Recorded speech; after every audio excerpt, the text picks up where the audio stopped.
Basically, people went back and picked up on it.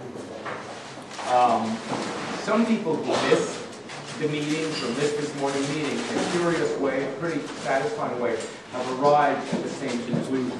We just had a phenomena here. Does this, or you do this. It's not something you do lightly. It's not, what you've been doing is saying, let us do this. That's different from saying Sean does it, because that might be $4 million. Or it might be, in the case of fundraising for the theater, it might be another 1.5 years of your lives. So we have to be a little bit careful how we allocate the tasks. And so that's taking the problem is the current overhead that you have here in Vancouver is SCPT. So the whole idea is inside.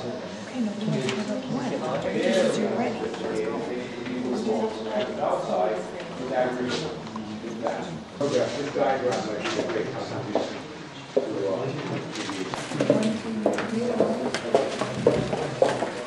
Well, you might want to print it out. Oh, you're doing?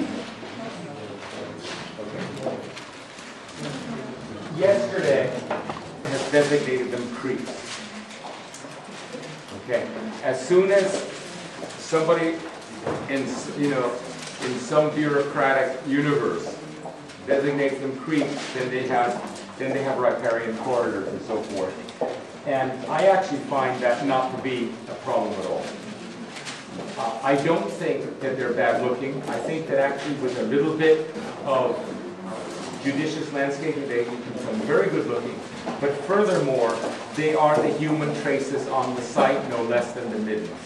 The new town they built in Orlando, a beautiful place, actually has straight canals. They're built on purpose, and they're really beautiful, and they can actually clean water. But you get a plan like this, for example, which is, as you know, a pretty horrible and disorienting thing. You're always lost. Boy, it looks great on paper. And actually, the best towns often have rectilinear. So this is a project that does that. This one is one of these projects that keeps the visual slot open from 56. So it basically puts itself against the, against the woodland and gets out of the way of that, which by now maybe one of these modest projects that basically, this is 56th Street, basically goes back and stays back out of the way. Basically, it's a kind of oval, almost like a medieval town. It's an oval that just backs out against the hill, where actually it's in no one's view. Because it's mostly big trees are American, and they don't vote. So it's a pretty safe thing to do, to do this. And this is one of the ones that's probably the most politically palatable. Because it really, it changes virtually no one's view. It also has something that was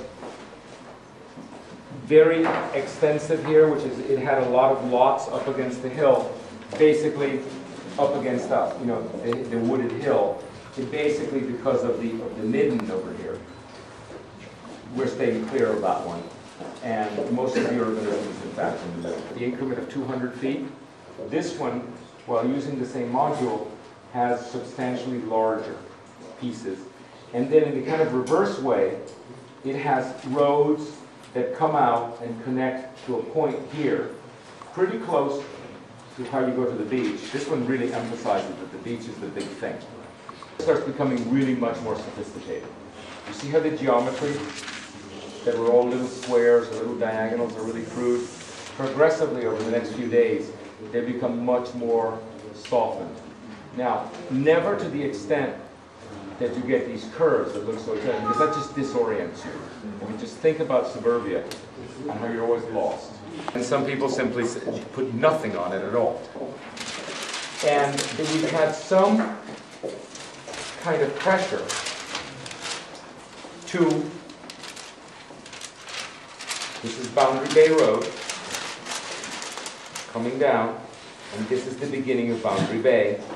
And this scheme develops it very nicely into a pretty sophisticated playing field, for active recreation. It has two full-size baseball fields, 2 full-size soccer fields, and places for grassy play. And this could be a cricket oval, or this could be some other kind of game.